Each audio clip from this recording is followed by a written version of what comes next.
Today's evening devotional. Benevolence.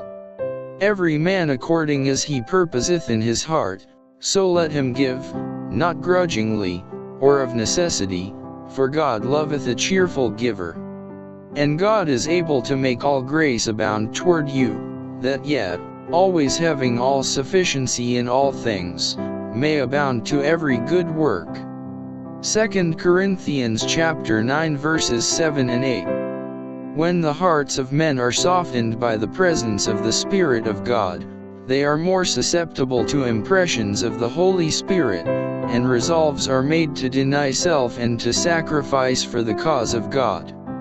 It is when divine light shines into the chambers of the mind with unusual clearness and power that the feelings of the natural man are overcome, that selfishness loses its power upon the heart, and that desires are awakened to imitate the pattern, Jesus Christ, in practicing self-denial and benevolence.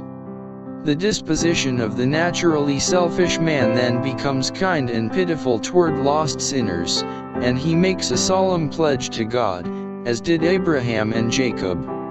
Heavenly angels are present on such occasions.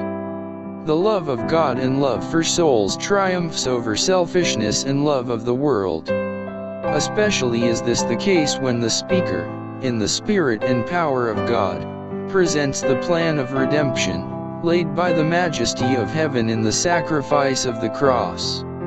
God has given man a part to act in accomplishing the salvation of his fellow men. He can work in connection with Christ by doing acts of mercy and beneficence.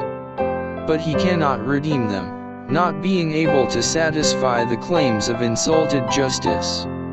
This the Son of God alone can do, by laying aside his honor and glory, clothing his divinity with humanity, and coming to earth to humiliate himself and shed his blood in behalf of the human race.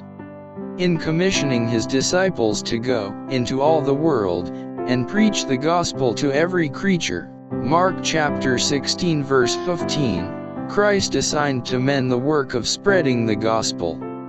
But while some go forth to preach, he calls upon others to answer to his claims upon them for tithes and offerings with which to support the ministry and to spread the printed truth all over the land.